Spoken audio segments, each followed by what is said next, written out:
હાલ એક ખૂબ જ દુઃખદ ખબર સામે આવી રહી છે। ચોકલેટને જોતા જ બાળકોના ચહેરા પર રોનક આવી જાય છે। બાળકોને ચોકલેટ ખૂબ જ પ્રિય હોય છે અને બાળકોને ચોકલેટ ખૂબ જ પસંદ હોય છે।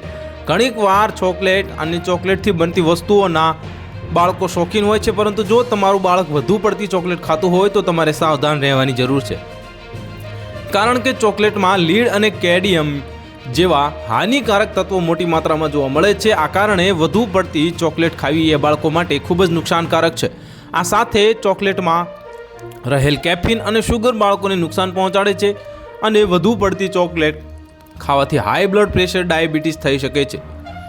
ચોકલેટમાં લેડ અને કેડમિયમ જેવી ભારે ધાતુઓની વધુ માત્રાના કારણે કિડનીના રોગો થવાનું વધુ જોખમ રહે છે। જો તમારું બાળક વધુ માત્રામાં ચોકલેટ ખાય છે તો તમારે સાવચેત રહેવાની જરૂર છે, નહીં તો ચોકલેટ લાંબા ગાળે નુકસાનકારક સાબિત થઈ શકે છે।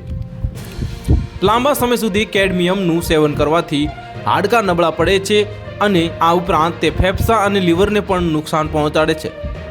ચોકલેટમાં કેફીન અને ખાંડ હોય છે જે બ્લડ પ્રેશર વધારી શકે છે। વધુ માત્રામાં ચોકલેટ ખાવાથી પણ શરીરમાં કોલેસ્ટ્રોલ વધે છે, જેના કારણે ધમનીઓમાં બ્લોકેજ થઈ શકે છે। તો હાલ માટે આટલું જ, મળીશું નવી અપડેટ સાથે। જો તમને અમારા વિડીયો પસંદ આવતા હોય તો વિડીયોને લાઇક કરી દેજો, ચેનલને સબસ્ક્રાઇબ કરી બાજુમાં આવેલા બેલ આઇકનને દબાવી દો, જેથી તમને આવા સમાચારની અપડેટ મળતી રહે।